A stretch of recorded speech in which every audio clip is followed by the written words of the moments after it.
Chapter 1. The Secret Within Every Page: How Your Brain Changes When You Read. Did you know that when you read a book, your brain doesn't merely store the content, it's restructuring itself? That sentence might startle you, but it's a fact supported by modern neuroscience. Every time we pick up a book and let our eyes glide over the lines, the brain is not simply receiving information. Instead, billions of neurons begin to talk to one another, passing electrical and chemical signals across synapses. Each time this happens, those connections are strengthened, expanded, or reorganized, helping the brain grow and adapt. This is the concept of neuroplasticity, the brain's ability to change its structure through new learning. For much of the 20th century, people believed an adult brain was fixed, but we now know that's false. The brain is a living, dynamic organ. It reshapes its form, structure, and function based on what we do, learn, and experience. Among the activities that most powerfully reshape the brain, reading ranks near the top. When you read, the brain doesn't work in a single area. Rather, a complex network of dozens of regions is activated simultaneously. Your eyes take in letters. The visual cortex fires. Then, Broca's and Wernicke's areas, language centers, decode words, turning symbols into sounds, images, and meaning. The hippocampus, involved in long-term memory, begins to store details of plot, characters, and ideas. If the text evokes emotion, a poignant, tragic, or exhilarating passage, the amygdala and the prefrontal cortex also engage, helping you feel and empathize. In short, reading is a full-body workout for the brain. It activates thinking, emotion, memory, and imagination all at once. That's why reading is different from mindlessly scrolling social media, watching short videos, or passively receiving information. Passive consumption engages little. Reading forces the brain to actively reconstruct a world in your mind, as if you were living the story yourself. A well-known Stanford study showed that when participants read a passage of fiction, brain activity increased not only in language processing areas, but also in regions tied to spatial awareness and movement. When readers encountered a line such as, "She ran across the field," the motor cortex, normally active when we actually move, lit up as well. In other words, the brain doesn't strictly distinguish between imagining an action and performing it. Both feel like real experience. Thus, reading is not merely comprehension. It is an inner, lived experience. Research from Oxford tracking students who read regularly versus those who read little found that frequent readers have higher gray matter density in brain regions associated with language, analysis, and critical thinking. That means they are better at processing information, reasoning, and remembering. After only a few weeks of consistent reading, MRI scans even revealed new neural pathways, clear biological evidence that reading can restructure the brain. Reading not only makes you smarter, it helps keep the brain younger. Studies from Yale and Harvard indicate that people who read an average of 30 minutes a day have about a 20% lower risk of cognitive decline compared with non-readers. Regular reading is considered one of the natural protective strategies against Alzheimer's. By continually exercising analysis, imagination, and memory, neurons stay youthful and resist degeneration. Imagine every page as a rep at the gym for your brain. When you tackle a challenging passage, try to connect ideas or visualize a scene. You're putting the brain to work, and that work makes it stronger. Regular readers tend to have thicker cortices, faster thought reflexes, and better focus. It's no coincidence that many highly successful figures, from Elon Musk to Warren Buffett, are avid readers. The external world may change daily, but one constant remains. Your brain only grows when challenged. Books are an ideal, safe, and profound challenge. When you read about distant realities, your brain must imagine the unfamiliar. When you read a philosophical argument, your brain must think deeply, question assumptions, critique, and sometimes revise beliefs. Every such process leaves a biological trace in neural circuitry. Reading also activates the default mode network, the brain system linked to imagination, creativity, and empathy. This network comes online when we daydream intentionally and ask, what if I were in that situation? It underlies creative thought and deep perspective taking, capacities machines and AI still struggle to emulate. When you read, you do more than absorb facts. You rewire your brain toward greater intelligence, agility, and compassion. Each page is a brick, and with curiosity and patience, you quietly build an inner castle of knowledge. The more you read, the taller and more solid that castle becomes, and the farther the light of understanding spreads. So, if someone asks, does reading really make you smarter? The answer is not only yes, but absolutely, and science proves it. Reading is not merely a cultural habit or pastime. It is one of humankind's most effective cognitive training tools. And the best part? You don't need special equipment, just a book, a moment of quiet, and a bit of focused attention. Every time you open a book, you are taking your brain to the gym. Unlike muscles, your intellect never tires. It only sharpens and deepens. Chapter 2. Reading and IQ. The truth behind the numbers. IQ, the intelligence quotient, is a familiar yardstick used to evaluate intellectual ability. It represents capacities for logical reasoning, language, information processing, and memory. But have you ever wondered, can IQ increase? Or is it fixed by genetics and luck from birth? Modern science answers, IQ can develop, and one of the most powerful ways to do that is through reading.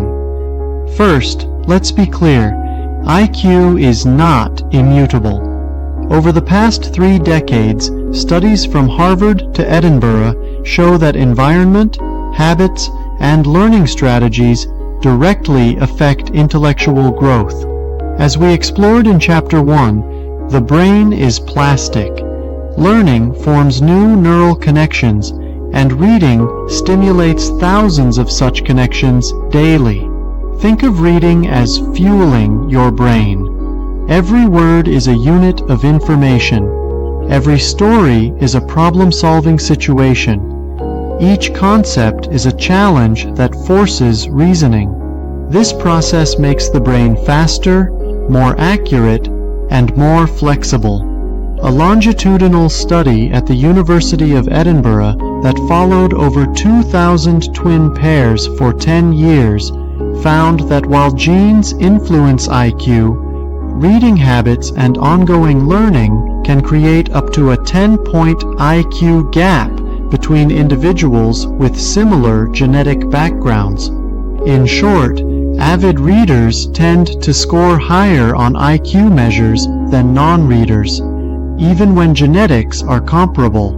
There are 4 main mechanisms through which reading boosts intelligence. 1. Expanding language and abstract thought. Language is the foundation of thought. More words mean more building blocks for complex thinking. Devoted readers encounter hundreds of thousands of new words over a lifetime. Nagy and Herman, 1987, estimated that a student who reads 20 minutes daily is exposed to more than 1.8 million words a year, compared to roughly 8,000 words for a non-reader. That gap is enormous. A richer vocabulary enables deeper, more abstract reasoning. a core component of higher IQ. 2. Training attention and long-term memory. High IQ correlates with sustained attention and the ability to handle complex information simultaneously. Reading requires comprehension, memory of plot and details, connecting elements, predicting outcomes, and analyzing the author's message. Each of these activates the prefrontal cortex, the brain's executive center responsible for attention, planning, and higher-order thinking. Over time, reading strengthens the brain's capacity to filter noise, prioritize relevant data, and retain structured information, allowing readers to learn faster, work more effectively, and remember details better than non-readers. 3. Building logical and critical thinking. Those with high IQs often excel at questioning. Reading, particularly genres like science, philosophy, and history, creates a training ground for analysis. The brain moves beyond passive reception to infer cause and effect, form hypotheses, and draw conclusions. This is the heart of critical thinking. Yale researchers found that individuals who regularly read analytical or philosophical works were about 40% better at distinguishing logical from illogical arguments than non-readers. Reading sharpens not just knowledge, but the ability to reason correctly.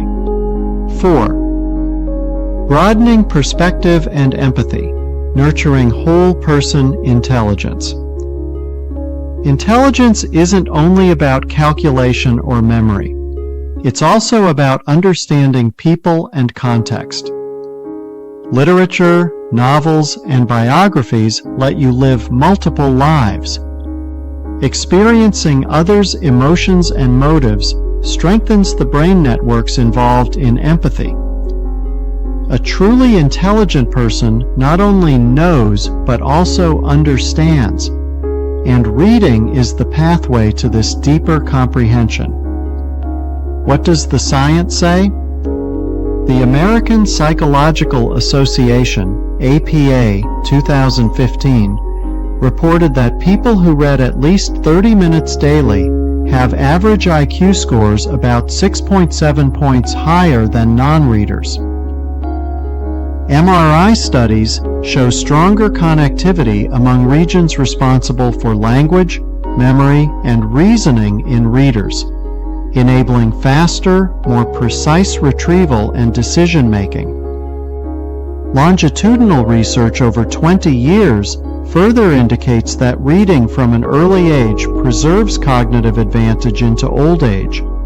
So reading not only elevates intelligence, but helps keep it youthful. Reading, the most democratic path to intellect.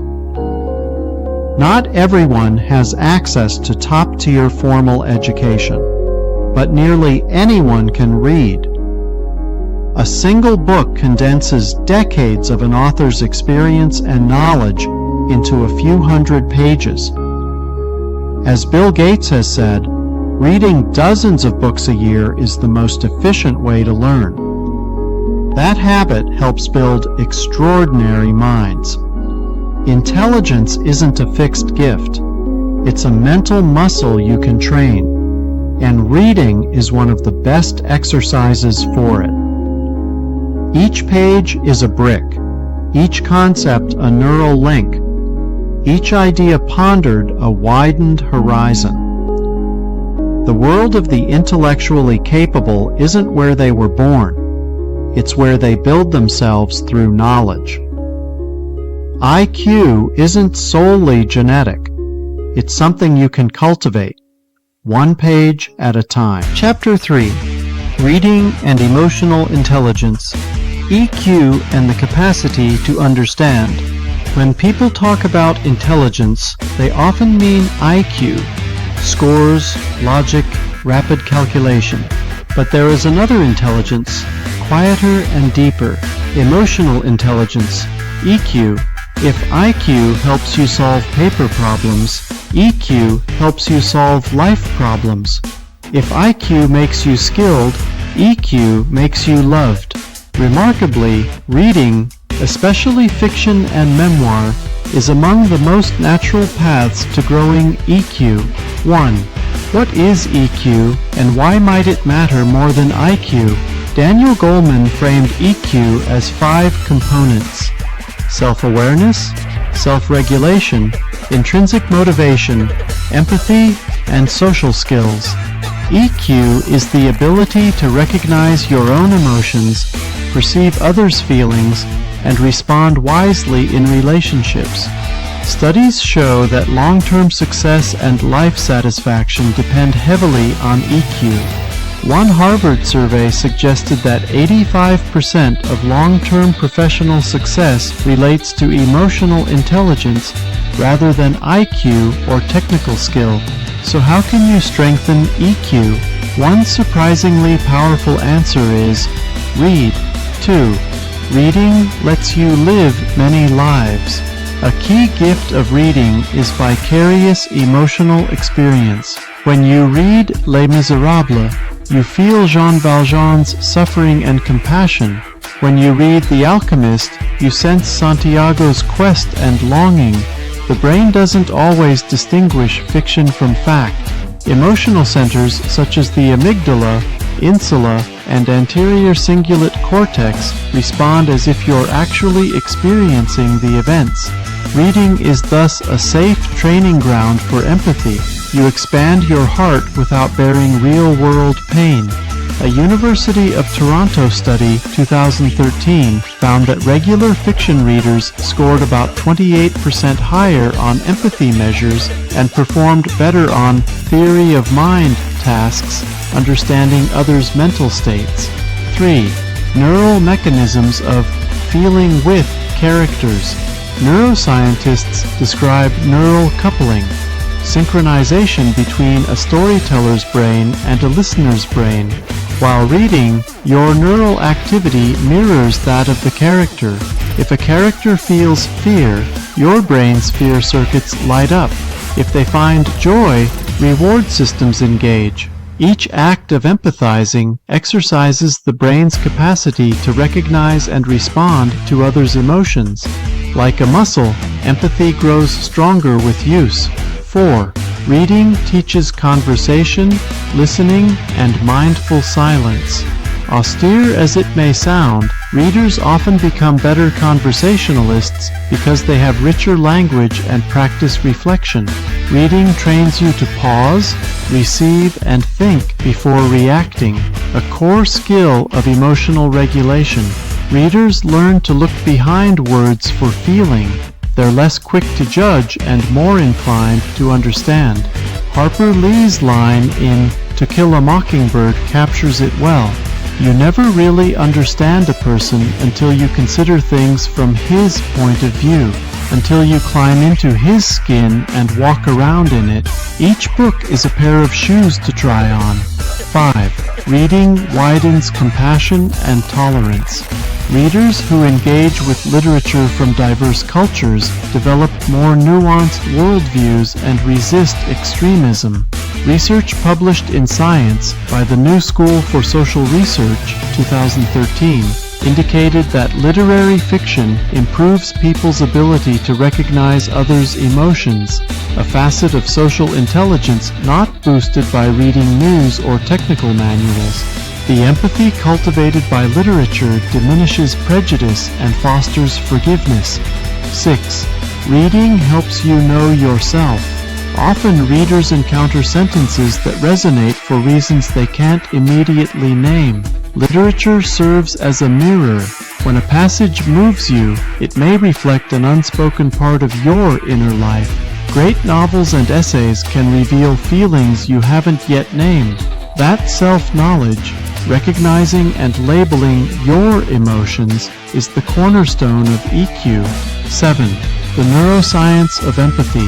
Dr. Keith Oatley and colleagues at the University of Toronto have argued that reading novels activates mirror neurons, the brain cells that fire both when we perform actions and when we observe others performing them. Mirror neurons underlie our capacity to feel with others. Reading repeatedly stimulates this system, expanding your innate human responsiveness. 8. From pages to practice. EQ is not merely theoretical, it's practical. When reading deepens your understanding of emotional motives, you naturally behave differently, gentler, more respectful, more forgiving. You come to see anger as pain, silence as fear, and you respond with understanding instead of judgment. Reading not only makes you smarter, it makes you more humane. Reading doesn't just expand your intellect, it enlarges your heart. If IQ helps you conquer the external world, EQ helps you navigate the inner one. Each book opens someone else's heart and in turn reflects your own. When you understand the people in books, you grow better at understanding real people, and you learn to forgive yourself too. Reading not only makes you smarter, it makes you more human. Chapter 4. Reading and Memory. How the brain retains information longer. Memory is one of humanity's greatest treasures. It's the repository of identity, knowledge, and character. Who you are is formed by what you remember and how you connect those memories. Yet in the smartphone era, our natural capacity to remember is being strained. Information arrives fast and in excess, and much of it fades quickly. Reading is, in many ways, a deep meditation for memory. It helps the brain recover, consolidate, and store information more durably. 1. How memory works. To understand why reading improves memory, know that memory has 3 stages. 1. Encoding. Input is converted into neural signals. 2. Storage. Information is held, often initially in the hippocampus. 3rd. Retrieval. The brain reactivates connections to recall information. Each act of remembering not only pulls out a memory, but then reconsolidates it, like opening and saving a file again. Memory isn't a static box. It's a living network, changing with use. Reading continually stimulates and refreshes this network. 2. Reading creates deeper traces, not just fleeting notes. When you read, the brain translates words into images, sounds, feelings, and meanings. Consider the line, "The smell of morning coffee slid through the window and woke the sleepy room." Your brain instantly visualizes light, smells, and the room's mood. Visual, olfactory, and emotional regions co-activate. This multimodal encoding creates multiple retrieval paths for the same information, making memories stronger than a short social media post. 3. What science says. A University of Sussex study reported that 6 minutes of reading per day reduces stress by 68% and improves concentration and long-term memory. Reading lowers heart rate and cortisol, putting the brain in an optimal state for encoding. Another study at Emory University, 2014, found that 9 days of consistent novel reading increased neural activity in sensory and motor areas, and that these changes persisted days after reading stopped, evidence that reading produces lasting biological change beneficial to memory. 4. Reading trains working memory and long-term memory alike.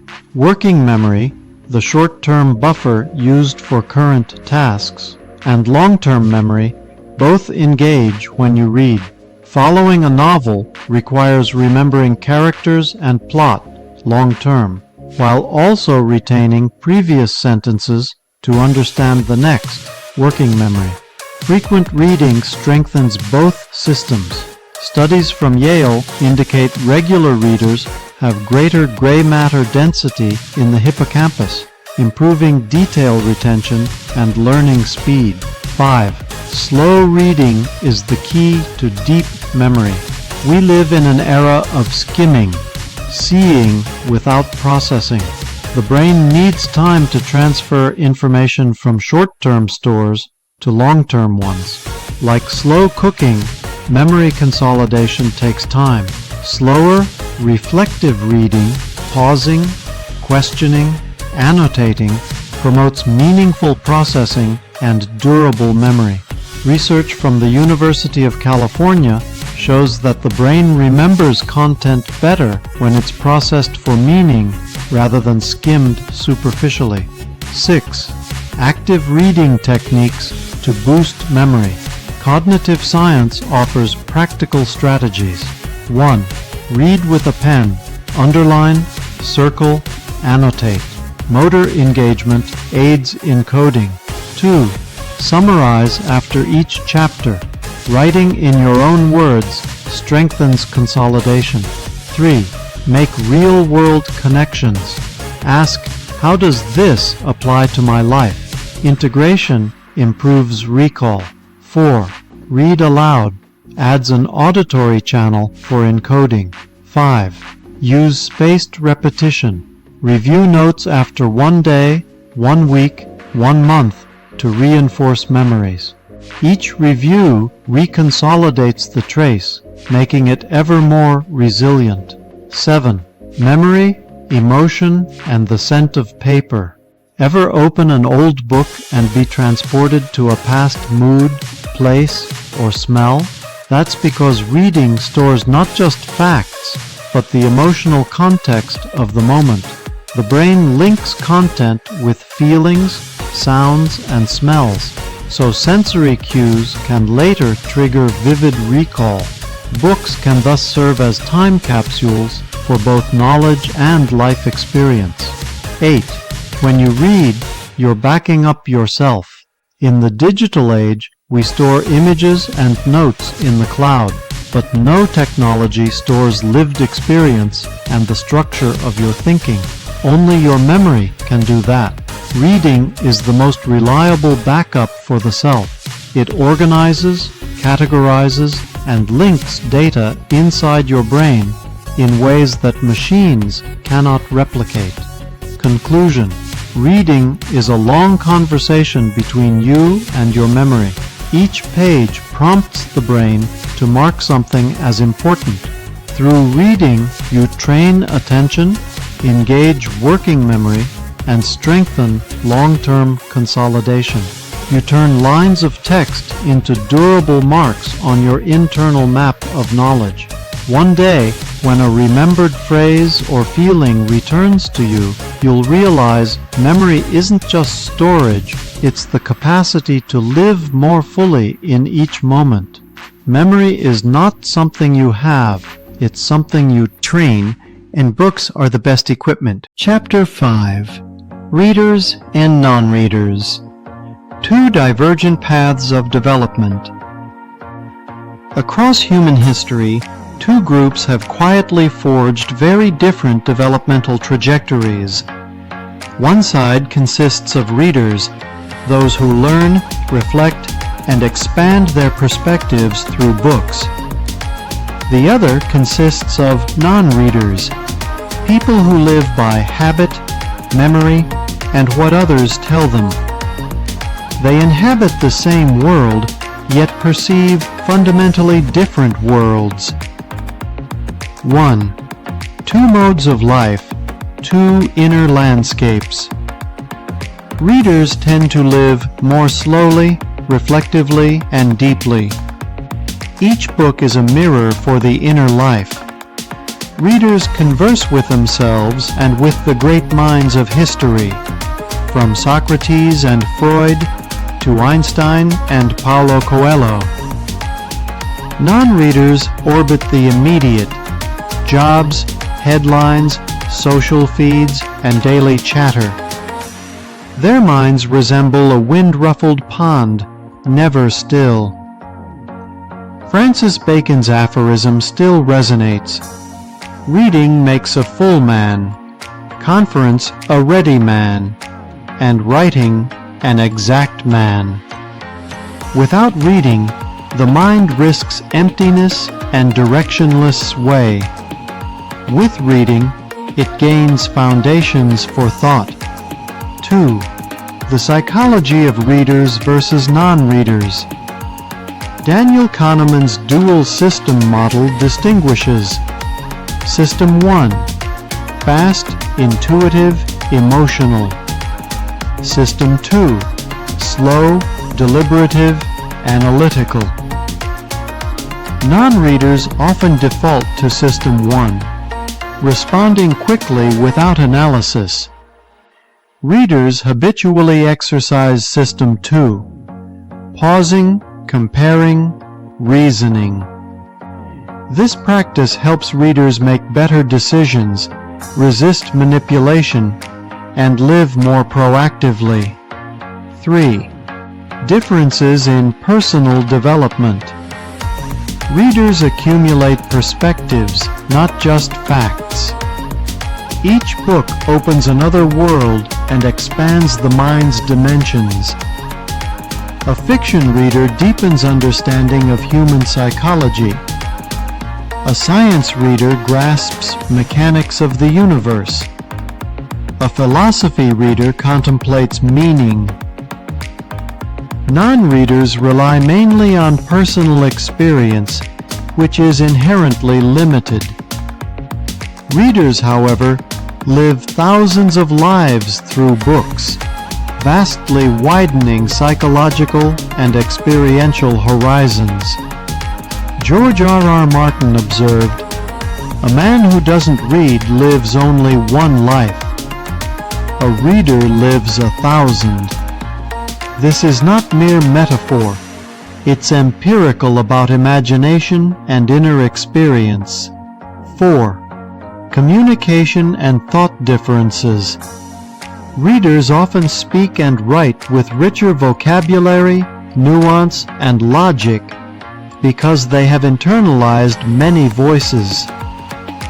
Non-readers may lack the language to name complex feelings and so react emotionally instead.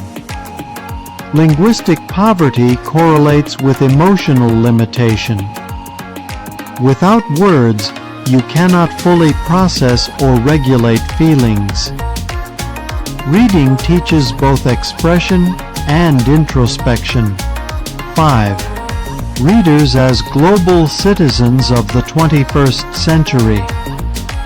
In a globalized era, the gap between readers and non-readers widens. Readers adapt more quickly, update knowledge, and integrate new paradigms. Non-readers fall behind, reliant on second-hand voices. As technology and AI accelerate change, the real divide is between those who can learn and those who cannot. Learning begins with reading. 6. 2 paths, 2 outcomes. People often say, "I don't have time," but they do spend hours on social media or entertainment. Readers also have 24 hours, yet they commit at least half an hour to intellectual cultivation. After a year, differences accumulate. After 5 years, the gap widens. After 10 years, readers often lead. This is the Matthew effect. Knowledge begets knowledge. Hence, society sorts into 2 groups: readers, leaders and innovators, and non-readers, followers of trends. 7. Real-world examples. Warren Buffett reportedly reads over 500 pages a day and likens knowledge accumulation to compound interest.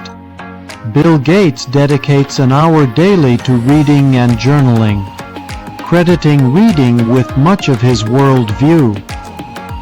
Elon Musk taught himself rocket science largely through reading technical books and papers.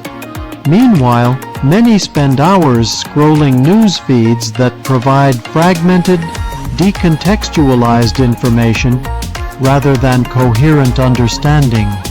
8. The psychology of deep reading.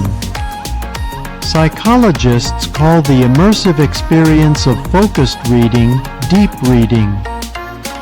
In this state, the brain enters flow, shutting out distractions and engaging wholly. Deep reading cultivates inner calm and sustained attention, a rare and valuable skill in an age of distraction.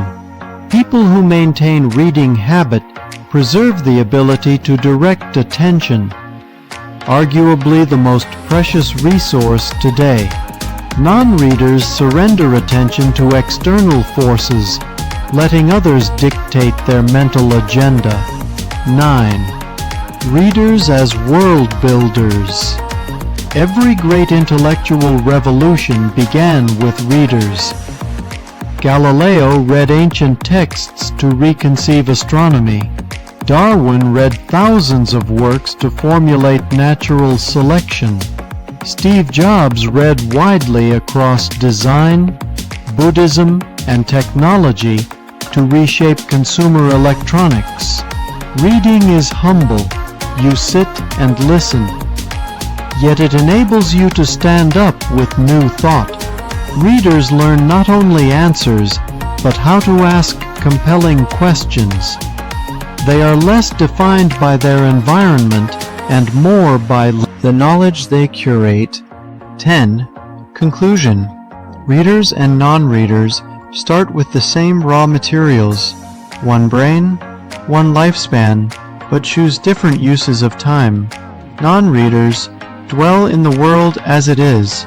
Readers inhabit the world as it could be.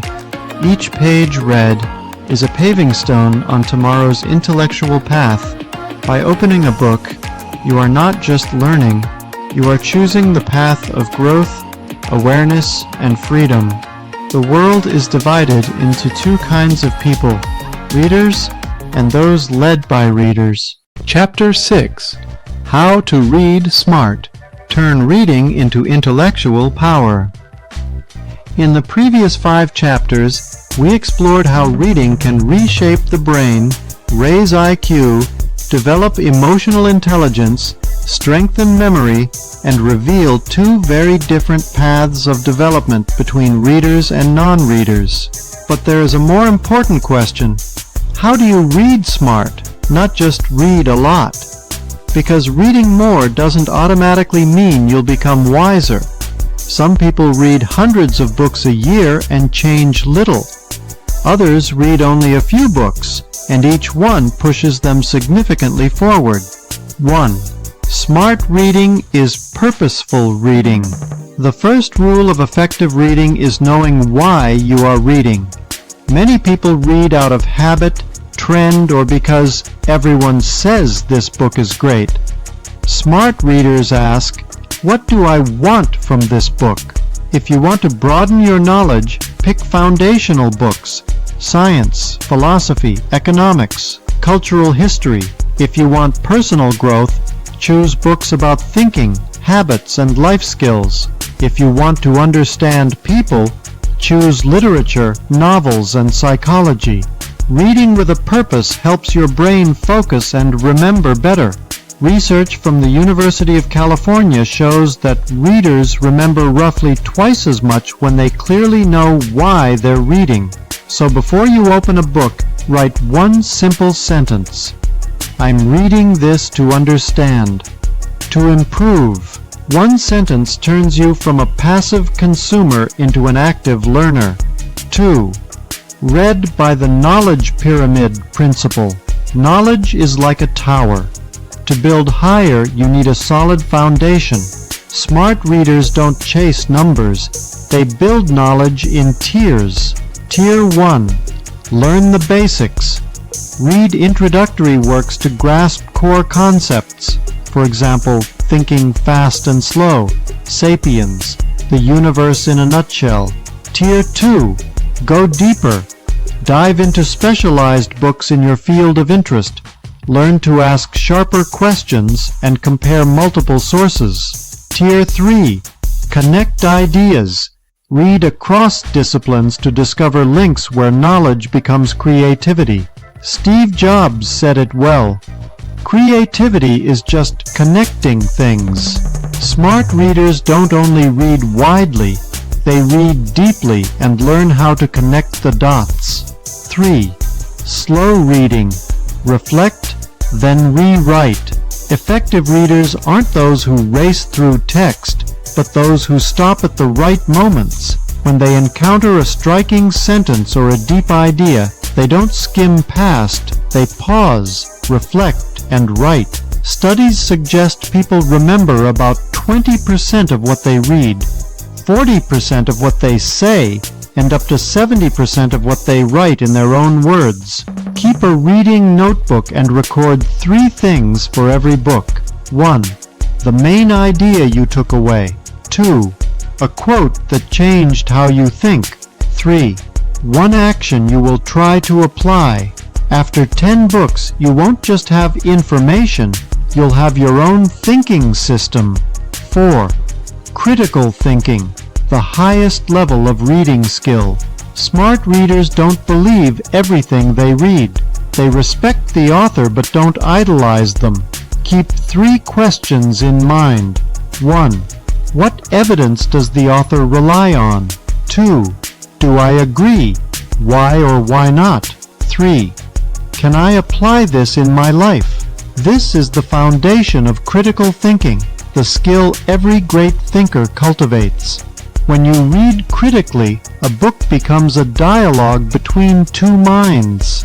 As Montaigne wrote, "I do not read to believe, I read to understand." Smart readers aren't just looking for answers, they're searching for the right questions. 5. Read and apply. Turn knowledge into action. Knowledge doesn't live on the page, it lives in what you do afterwards. Smart readers understand that knowing and doing are different worlds. You might read 100 books on habits, but unless you change one small behavior, the knowledge stays theoretical. A simple approach. After each book, choose one small thing to try. Write, "This week I will try to record what happened." That's how you convert knowledge into experiential wisdom. 6. Read less but choose wisely. Quality over quantity. In an age of information overload, reading less but more deeply prevents knowledge poisoning. You don't need to read 100 books. Read 10 books very well and live the lessons from those 10. Warren Buffett noted, "The difference between successful people and very successful people is that very successful people say no to almost everything.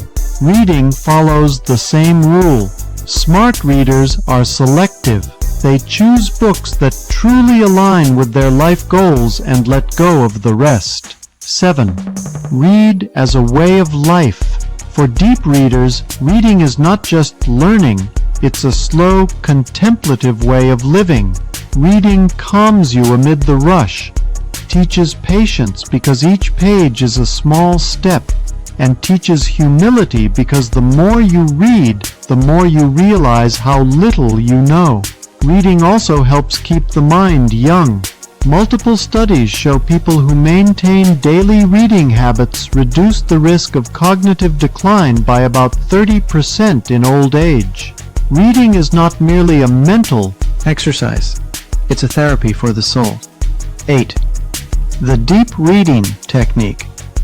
If you want to elevate your reading, try deep reading, recommended by cognitive psychologists. 1. Turn off all devices. Read in silence for 25 minutes. 2. Don't rush. Aim for about 200 to 250 words per minute so your mind can visualize. 3. Pause when your emotions shift. That's a sign your brain is encoding deeply. 4. After finishing, sit quietly for 5 minutes to let your brain digest the information. As Dr. Marianne Wolf, Tufts University, says, deep reading is an ethical act. It forces us to understand people and the world at the deepest level. 9. Connect knowledge. Read to create. At the highest level, reading is not consumption, but creation. Smart readers don't hoard knowledge, they synthesize it into new ideas. Examples. Steve Jobs read about design, philosophy, and engineering, then created the iPhone. Leonardo da Vinci read anatomy, physics, and art, then painted the Mona Lisa.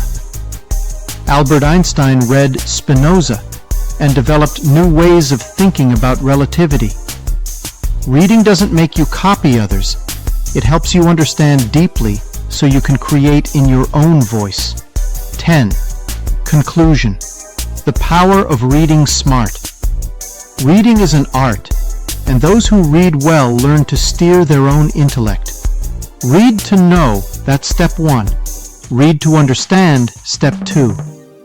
Read to live and create, the final destination. Every book is a door. When you read smart, you're not only opening the world, you're opening yourself. A deeper, more confident, freer version of you. Remember, a person who reads today will become a leader tomorrow. Chapter 7. The Wonderful Power of Audiobooks When Knowledge Speaks.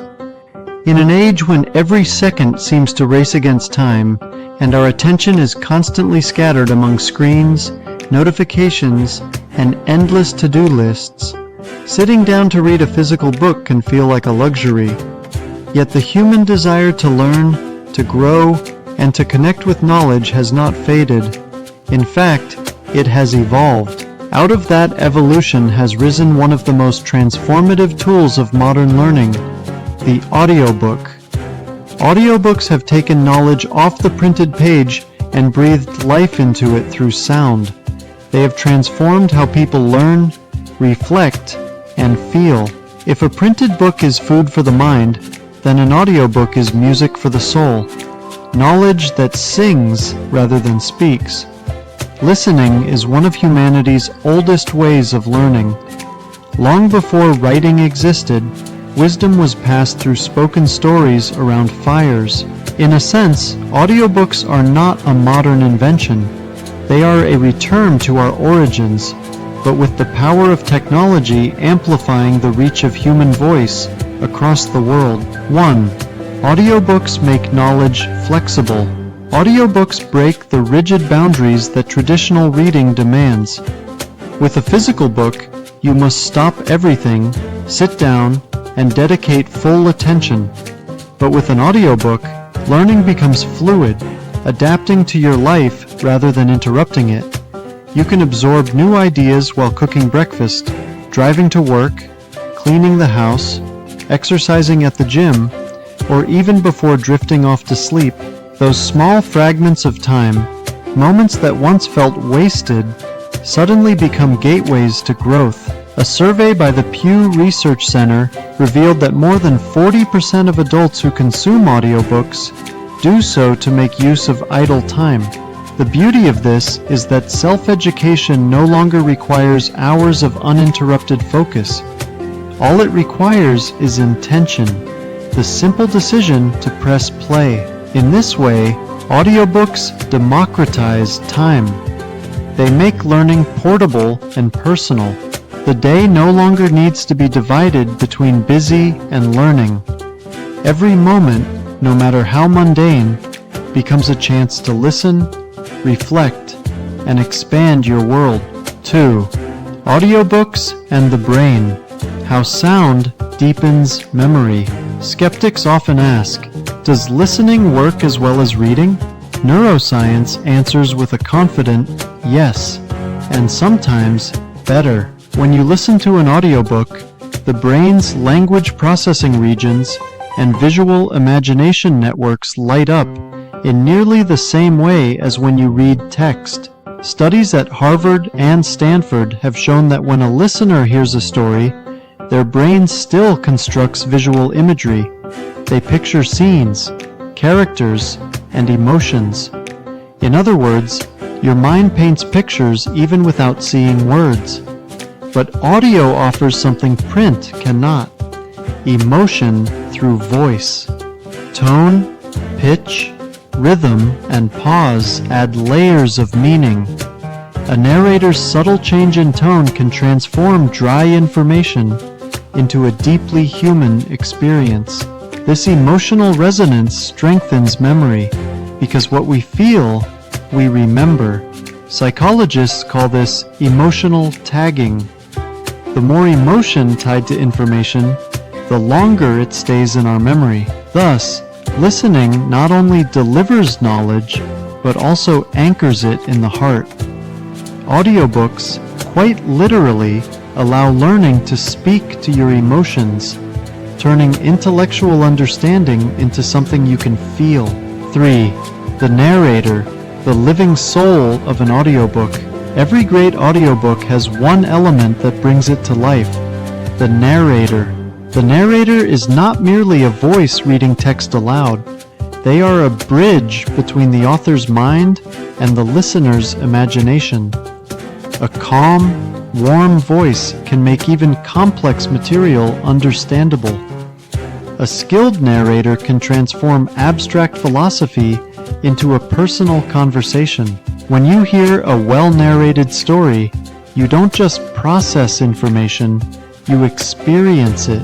Neuroscientific research confirms that the human brain reacts more strongly to expressive speech than to silent text. It's why a listener may cry hearing a passage they merely skimmed on paper before. The narrator gives knowledge a heartbeat.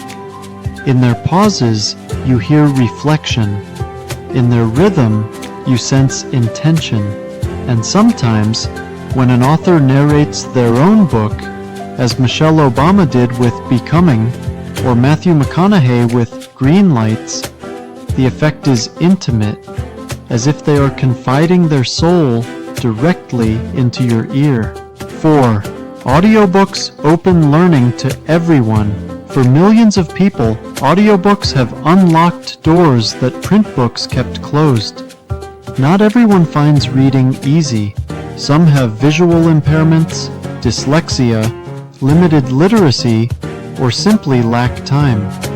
But nearly everyone can listen. According to the World Blind Union, audiobooks have given access to literature and education to countless visually impaired individuals who once faced enormous barriers to knowledge. Language learners, too, find audiobooks invaluable. Listening improves pronunciation, rhythm, and natural intonation. It provides authentic exposure to tone and emotion, something textbooks can't replicate. Many English learners, for instance, say that listening to audiobooks read by native speakers help them not just understand words, but feel the language. In this way, audiobooks are one of the purest expressions of inclusive technology, breaking barriers between people and ideas. 5. Stress reduction and the healing sound of knowledge. Beyond education, audiobooks can be medicine for the mind. In a world overloaded with noise, paradoxically, a single voice reading calmly can bring peace. Research from the University of Sussex found that listening to a soothing voice can lower stress levels by up to 60% within 10 minutes, even more effectively than taking a walk or sipping tea. When you slip on your headphones and allow a voice to guide your thoughts, your brain enters a receptive and relaxed state, similar to meditation. That's why some people describe audiobooks as knowledge therapy. You learn, but you also heal. Audiobooks on mindfulness, philosophy, or personal growth have become companions to millions battling anxiety and burnout. The right voice can slow your heartbeat, quiet your mind, and restore your focus. In a world where silence is rare, the human voice becomes the new silence. 6. Inspiration and connection through voice. Listening is inherently intimate. When someone speaks directly into your ear, it feels like a conversation, even if you're alone. Audiobooks humanize knowledge. Through tone and inflection, ideas that might have seemed distant on paper become personal.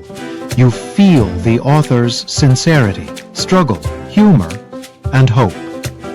When a narrator laughs softly or sighs between lines, the knowledge stops being abstract. It becomes alive. Hearing a story told aloud activates empathy. You don't just know what a character feels. You feel it with them. This is why memoirs, biographies, and self-development books thrive in audio form. They engage the listener's humanity. As Michelle Obama's voice trembles slightly while recounting childhood challenges, or as Stephen Fry brings warmth to mythos, listeners don't just learn, they connect. Audiobooks remind us that knowledge is not only about facts, but also about the shared human experience behind them. 7. Listening as a habit of growth. Some of the world's most successful thinkers share one habit. They are lifelong learners. Bill Gates, Warren Buffett, and Elon Musk often speak about the power of continuous learning, yet none of them has more than 24 hours a day, just like the rest of us. The secret lies in how they use those hours. Audiobooks turn idle time into productive time. A 30-minute commute becomes a half-hour seminar.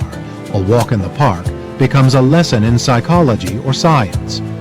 Over a year, those minutes accumulate into dozens of books worth of wisdom.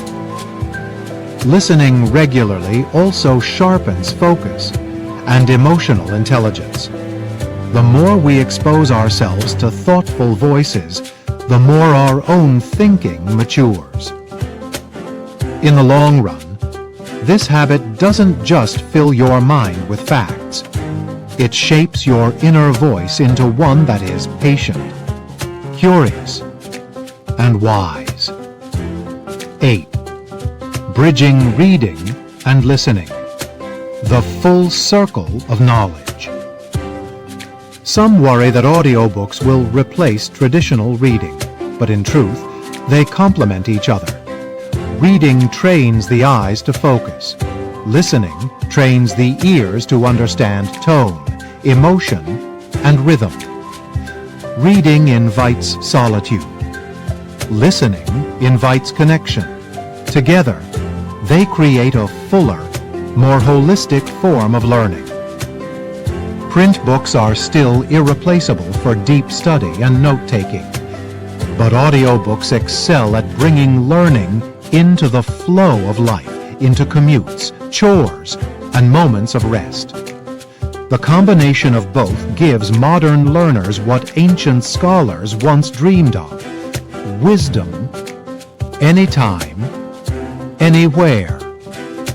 Audiobooks, then, are not simply a technological convenience.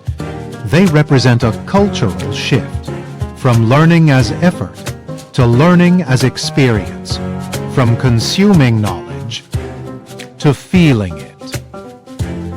Conclusion. When knowledge speaks, the heart listens. Audiobooks are more than stories read aloud. They are a revolution in how knowledge travels, through airwaves, into minds, and straight to the soul. They allow us to learn while living, to remember without writing, and to understand without needing silence. They have reignited the love of learning that the rush of modern life often buries. Perhaps you may never find time to read 50 books a year, but you can listen to 50 while driving, walking, resting, or dreaming. You can fill your world with voices that teach, comfort, and inspire. And maybe, just maybe, among those voices, you will one day recognize another, your own inner voice, awakened by wisdom, calmness, and purpose. Because audiobooks are not merely knowledge spoken aloud. They are knowledge awakened in the heart. Subscribe now to support the channel. Thank you so much.